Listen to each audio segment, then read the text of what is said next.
Welcome back to my YouTube channel, everybody. This week I have 3 quick easy sew projects that are perfect for tackling the scrap fabric. If you've seen my last video from earlier in this year, I had some scrap fabric ideas because I think us sewers and crafters, we just cannot let go of the scraps. I also have a cheeky discount offer for my sewing course, which I will have at the end of the video. I am going to get straight into the DIYs. If you're new to my channel, please do hit the subscribe button and show some support. And let's get into the first video, which is a scrunchie video. First up on our projects, we are going to make some little scrunchies. These are so fun to make. I can't believe I'm only making them now. You're going to have a strip of fabric, a safety pin, some elastic and some pins. You're going to cut your fabric 22 inches in length and 3.5 inches in width. You're also going to have a 9-inch strip of elastic. Fold the fabric right sides together and do a stitch from top to bottom, and then you're going to pull it the right way out using your safety pin, which you're going to see how I do now, and that's going to make the casing for the elastic.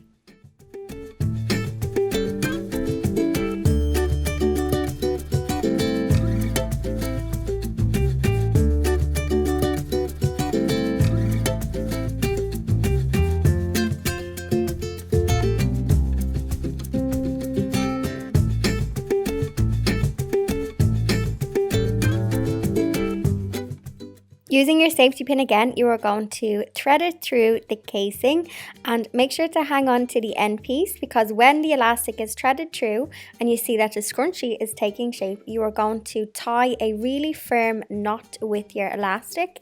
And then the fiddliest bit of this project is just tucking the raw fabric in. So I just fold the raw fabric in against itself, and then I do a straight stitch on the machine to secure it all in place and the elastic, and then you have made yourself a scrunchie.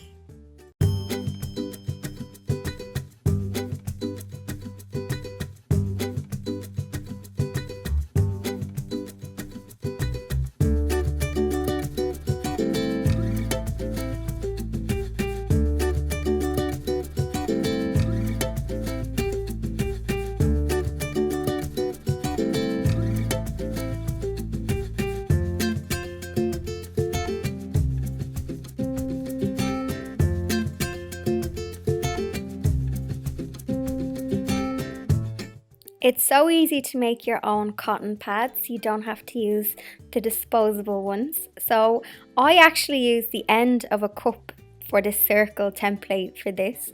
So I cut out 2 pieces of fabric. One is an old piece of towel and the other is just a piece of cotton that I have. I'm placing them together with the right sides facing inwards.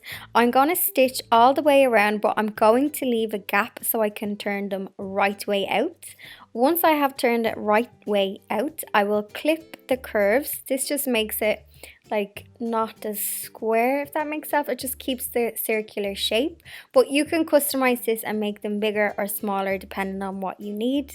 I'm going to turn the fabric right way out, and then I'm going to do a top stitch, and I'm going to fold in that opening and do a top stitch, and you have your very own makeup pad.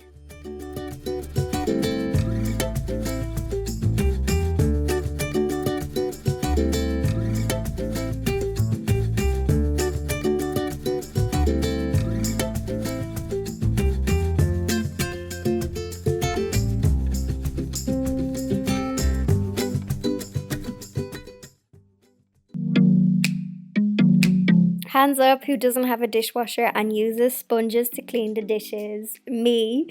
So these are really easy to make. I'm using more of the recycled towel fabric, and I'm just sandwiching it together with a piece of, actually that plastic was from my fire logs. It came in this little package, so I just recycled it, and I'm using that as the lining of my sponge. So I've sandwiched it all together, as you can see, with the right side facing down of the cotton fabric. Just like the makeup pad, I am stitching all the way around, but I'm leaving an opening. Don't forget to do a reverse stitch at the start and the end of your stitching. Once all of this is stitched, I will pull it right way out again, same as the makeup pads, but it's just a different shape and more fabric.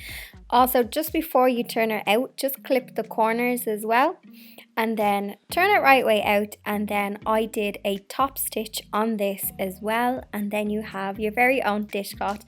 Also, this could be maybe if you use like face wash, or you need something like more exfoliant, you could probably use it on your face as well, but I'm using this thicker pad for doing the dishes.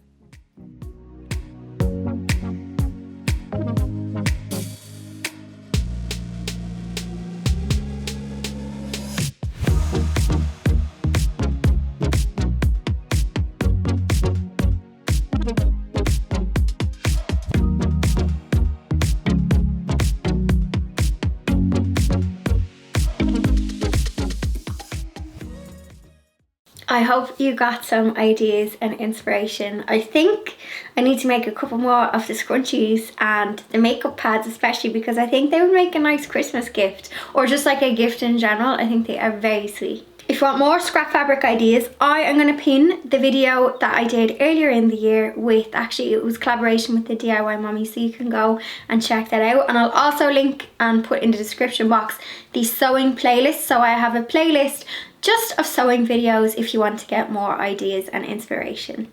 For those of you who are complete beginners, you may have remembered last year I launched a beginner's sewing course. I'm actually going to give you a peek inside the sewing course, and I've also put it on offer until the 31st of October. This is my first time to do an offer on the sewing course, and it will be my only offer that I put the sewing course on this year, so I won't be doing any kind of like Christmas offers. So if you want to learn a new skill for autumn, the beginner sewing course basically gets you mastering the basics. So I'm going to show you what the course looks like, and if you do want to avail of the offer, it's on until the 31st of October, and then it will go back up to its original price. Here's a quick look and tour around the sewing course. So when you log in, I am just logged in as a student. You come straight to me, just giving you a little introduction. But over here on the left hand side is where all of your coursework is. So I have each module broken down but in individual lessons. So in each module, I go through lessons. So basically module 1, I start with your toolkit and mastering your machine, because I believe you need to master the basics. And within each of these, I have lessons, and I've made them nice and small so that you can absorb the information. So they're not too long, they are straight to the point. In module 2, we go through fabric and seam work. So any confusing kind of terminology, I help you pick your fabric. I go through things like the fabric grain, selvage, and bias. So if you have heard them terms before and you're not entirely sure, I go through all of that. There is also some quizzes at the end as well. They're just a bit of fun. You won't be like marked harshly, but it's just a great way to see if you have absorbed the knowledge. So in module 3, I have some projects here. So we have a zipper cushion, then we have some basic alterations, and then for this project, the teddy bear, I have just broken down the teddy bear in 3 parts because there's a lot of detail in it. But I'm delighted that some of my students have actually made the teddy bear, because he is quite hard to make, and if you make the teddy bear as a beginner, I am very proud of you. So I'll give you a quick look. So there is a little look of the teddy bear. That is the finished article. I just have the sound off because if I pop the sound on, you won't be able to hear my voice recording. But that is one of the projects that I think I'm most proud of in this course. You can also just go back at any time and revisit any of the lessons. You can log in anytime and you have access all around the clock, so you can go back if you need to kind of relearn something. You have all of this course material for you to go through at your own pace. All of the lessons are in video format, so I do recommend having a good Wi-Fi signal. You basically log in and it's all there on video for you to work through at your own pace. I do also have some downloadable tools as well for this, where you can download. I have just a basic shopping list for you here that you can just use, keep it on your phone for when you are shopping. Upon completion of this course, you will have mastered the basics of sewing, and you'll be able to continue your learning journey, because I believe learning never ends, but at least you will have confidence in yourself and you will have learned to master all of the basics when it comes to sewing. I will pop all of the links in the description box below where you can check out the course, and you can also just get more information on the course. There's some FAQs as well, and if you do have any questions, do reach out to me on my email. It's Catherine@daintydressdiaries.com. There's a contact section on the blog as well if you do want to reach out on email. One of the things that gives me joy is seeing people learning, and especially from something that I created. So seeing students this year literally go from learning to thread a machine to making a teddy bear, which is one of the projects in the course, and just getting messages saying how people have just used their kind of creativity to just kind of cope, creativity for coping in 2020. I absolutely love that. And also the course supports me making these videos as well, so I just want to say thank you to anyone who has already gone through the course and purchased the course, as it does really help kind of sustain my channel, so I really do appreciate that. So that is me for this week. Cheeky thumbs up. Do comment below, let me know if you enjoyed this video, let me know if you're gonna have a shot at making any of the projects, and please do share as well. Sharing is caring, and I'll see you all in next week's video. Bye.